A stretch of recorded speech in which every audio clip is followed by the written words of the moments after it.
Welcome to HR9 news. Journalist association of YouTubers జై సంఘం ఆధ్వర్యంలో ఆంధ్ర రాష్ట్ర వ్యాప్తంగా యూట్యూబ్ న్యూస్ ఛానల్ నిర్వహిస్తున్న యాజమాన్యం మరియు వివిధ హోదాలో ఉన్నటువంటి వర్కింగ్ జర్నలిస్ట్ అందరూ కలిసి శ్రీ సత్యసాయి జిల్లా హిందూపూర్ నందు రాష్ట్ర స్థాయి సమావేశాన్ని ఏర్పాటు చేసుకున్నారు.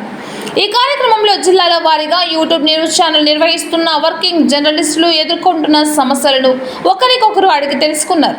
ఈ నేపథ్యంలో అందరూ కలిసి పెనుకొండ వెళ్లి శ్రీ సత్యసాయి జిల్లా బీసీ సంక్షేమ శాఖ మంత్రి సవితమ్మ కార్యాలయంలో కలిసి రాష్ట్ర వ్యాప్తంగా YouTube news channel working journalist ఎదుర్కొంటున్న సమస్యలను వినతి పత్రం రూపంలో అందజేస్తూ ప్రభుత్వ గుర్తింపు కొరకు గత 6 నెలలుగా పలువురు రాజకీయ నాయకులకు, ప్రభుత్వ ఉన్నతాధికారులకు, జిల్లా కలెక్టర్లకు ఎన్నో మార్లు వినతులు అందజేశామని, కానీ ఎటువంటి ఉపయోగం లేదని, కూటమి ప్రభుత్వం ఏర్పాటుకై సోషల్ మీడియా వేదికగా చాలా కృషి చేశామని, కూటమి ప్రభుత్వం హామీ ఇచ్చిన విధంగా సోషల్ మీడియాకు తగిన గుర్తింపు ఇవ్వాలని, మా సమస్యలను తెలియచేయుటకు ముఖ్యమంత్రి చంద్రబాబుకు, మానవ వనరుల శాఖ మంత్రి లోకేష్ బాబుకు కలిసే విధంగా ఏర్పాటు చేయాలని తెలియజేశారు.